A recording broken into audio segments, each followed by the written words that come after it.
Hello, and welcome back to day 3 of this 7-day Beginner Yoga Foundations Challenge. If you're new to me or new to the channel, nice to meet you. My name is Jen. This is Zen with Jen Yoga. There are no props required for any of these classes in this challenge. And since they're shorter, we're going to get started right away. So day 3 is about releasing tension. So we're going to get centered as we're going to do in each one of these classes. You can start off in easy seat. You can start off in rock pose, whatever you choose. If you're in easy seat though, put your more unusual leg on top. So making an X with the shins, let the knees fall on the feet, or you can sit on top of your knees with your feet together like we did in day 2. Shoulders come over hips, ground into the sits bones. You can even move the fleshy part of your buttocks so that the sits bones can ground down. Allowing your lower body to be nice and heavy and grounded so the spine can lift, the crown can be light and lifted. 3 deep breaths here, seeing if you can inhale for 4 seconds and exhale for 6 seconds. Releasing tension.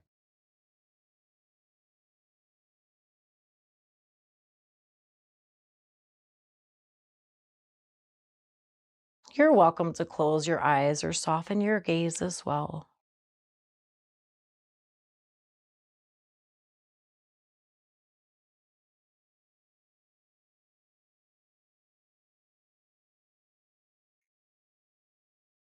One more breath round.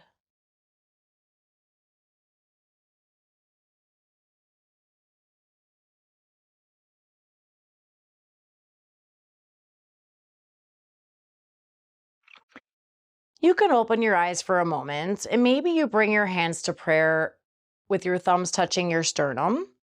Otherwise, your hands can be down for grounding or up for receiving. We're going to seal in the intention today of releasing tension, or as always, you could set a different intention or dedicate your time on the mat to someone or something. With that in mind, you just take the deepest breath in you've taken all day, deeper than anything you've done so far. Really open your mouth, sighing out anything that is not your intention. Keep this engagement in your torso and go ahead and breathe in.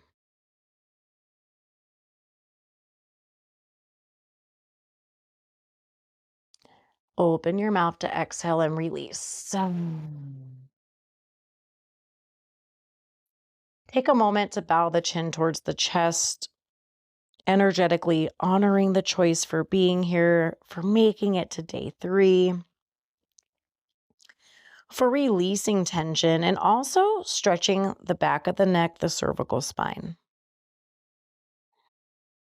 I'm so proud of you. Now you can bring your hands down to your thighs, gently press down and lift your head. So we're going to start today's class in Child's Pose. So you can come on to the back of the mat. You're going to bring the sits bones on the heels, widen your knees enough so that you can be cradled by your thighs and your torso so that you feel some containment. So keeping the sits bones on the heels, you're going to walk the hands out in line with the shoulders. Can you draw a line from your hand to your shoulders? Keeping the armpits lifted and the elbows lifted, you're going to melt your head down. Using the pressing of your palms to guide the sits bones even further back. Breathing into the upper back, releasing tension.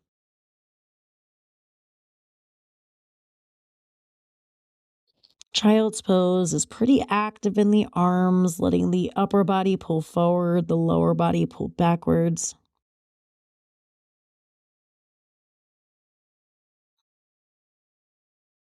And then breathe in, lift your head up, look between your hands.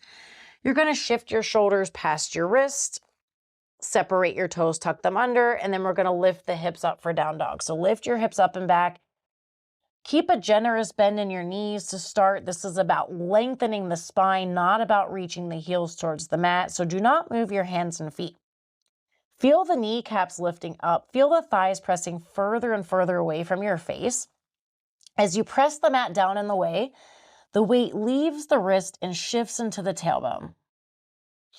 So nice long spine here in downward facing dog, Adho Mukha Svanasana. You can stay still or you can pedal out the feet, lowering the right heel, lifting the left heel, lowering the left heel, lifting the right heel. We'll just pedal through a few times here. And then find a moment of stillness. Breathe in, bring your feet together about an inch, bring them up, basically touching, and then come onto the balls of both feet. Take a breath in, lift your right leg up. Keep the toes and the hip points facing down. Bend your right knee, squeeze it in towards your glute and then towards your belly. As you look between your hands, round your shoulder, stepping your foot between your hands.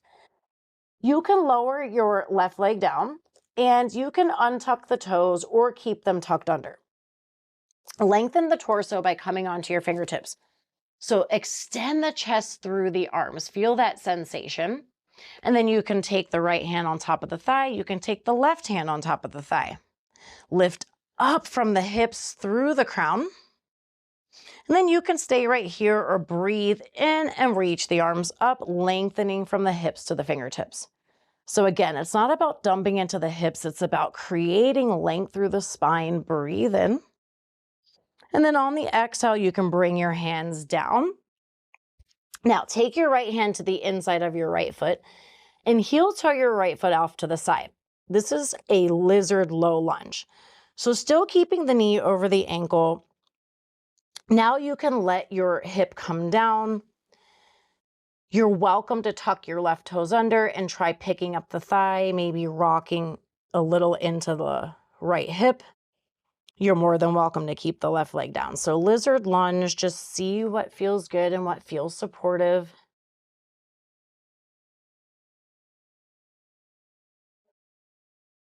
Nice. And then from here, you can take this right leg, heel toe the right leg all the way over so that you can lay the leg down. Now, the right foot can come really close to the groin. It doesn't have to be at a 90-degree angle. Let the front of the left thigh lengthen back. You can even take a pillow or a blanket under your right hip. Breathe in, see if you can take your shoulders up.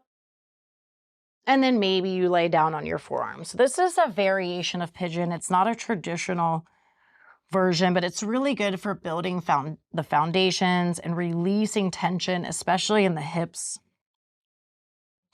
Our hips store a lot of emotions, a lot of emotional trauma.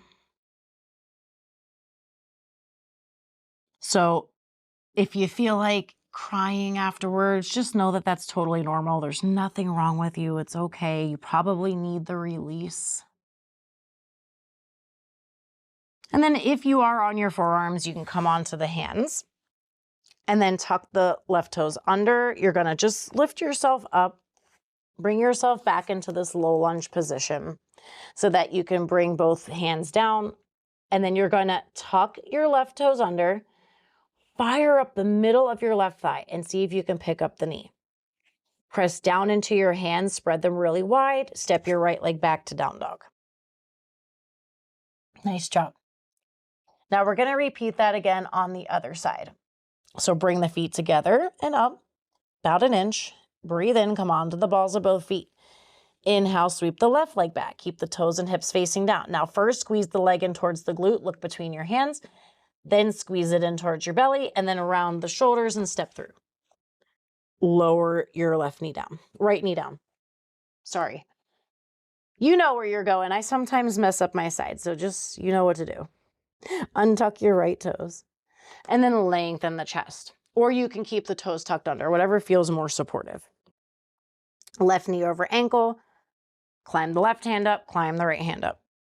So lengthen from the hips up through the crown. Maybe you stay here working on lengthening, or you can inhale, sweep the arms down and come up. Again, Lengthen from the hips through the fingertips. We're not going to stay too long. Just take a breath in, take a breath out. Next breath in, you can bring the hands down. This time the left hand can come on the inside of the left foot, and then heel toe the left foot over. So into a lizard lunge, let it be pretty wide, but also let the knee stay over the ankle. Your toes face forward, and then chest through the arms. Now maybe you stay here, you can rock even here, or you can try tucking the right toes under. Fire up the thigh to pick the knee up. Maybe you rock a little back and forth. This is known as a lizard lunge. It's really good also for releasing tension in the hips.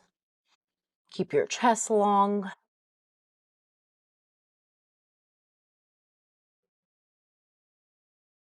And then from here, you can take the left leg, heel toe it over to the right until you can lay the leg down. Your foot can come closer to your pelvis. Does not have to be at a 90-degree angle. Lengthen the right leg back. Point the toes straight back. Now you can use the tips of your fingers to kind of lift your chest up, lengthen. Maybe you stay up like this. Maybe you come onto the palms, or maybe you come onto the forearms. Just lengthen the chest forward. A pigeon pose variation.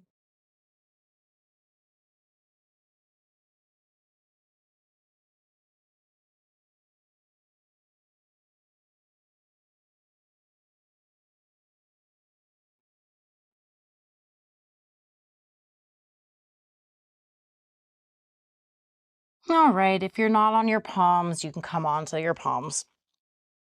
And then set yourself back into low lunge. So heel toe the left foot in so that your hands can frame the foot. Tuck the right toes under, pick up the thigh, and then you're gonna press into your hands and step your left leg back to down dog.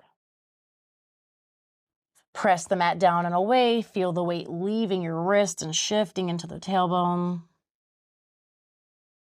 And then you can just lower your knees down, walk your hands in some, and we're gonna do one more pose before we close it out.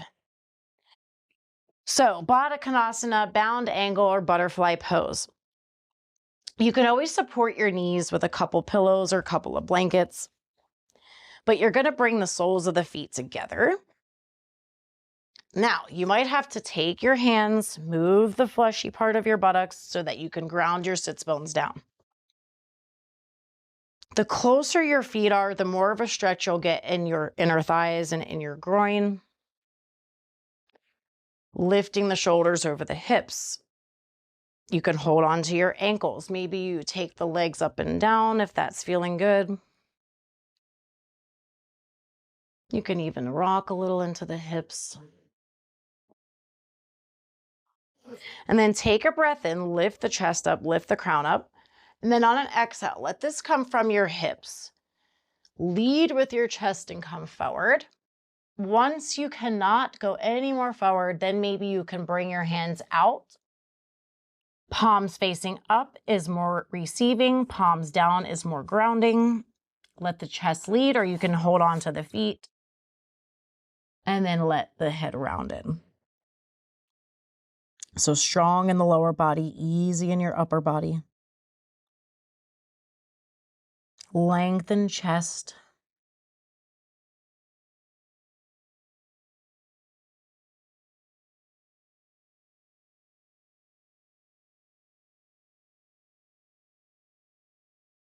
And then you can take your palms flat, walk them in. And with so much love and control, take your hands on either side of your knees. Bring your legs back together.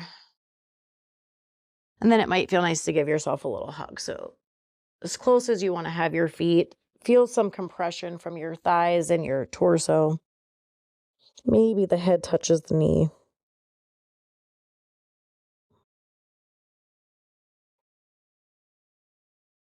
And you can switch sides or switch arm on top.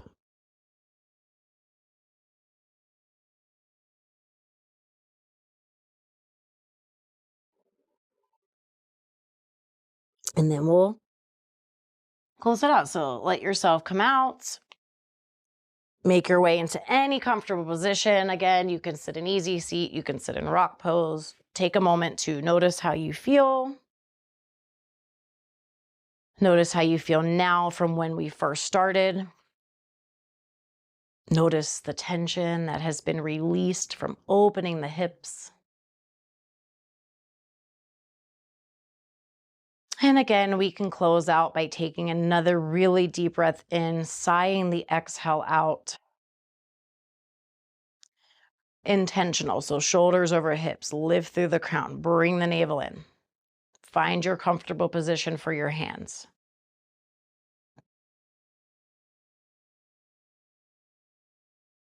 And then take a really deep breath in.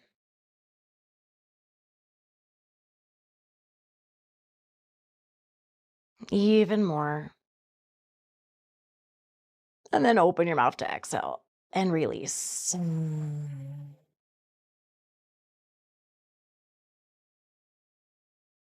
Bow the chin towards the chest again. Thank yourself for making it through day 3, for building strong yoga foundations, and for releasing tension. And I thank you so much for practicing with me today.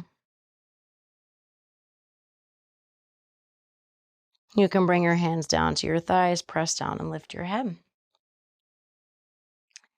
Thank you so much for joining me for day 3, for releasing tension and getting through this 7-day beginner yoga foundations challenge.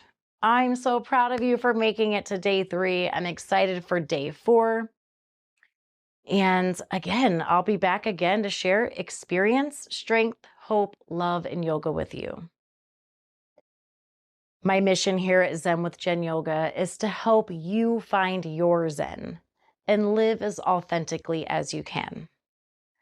From my living room to yours. Namaste. I'll see you for day 4.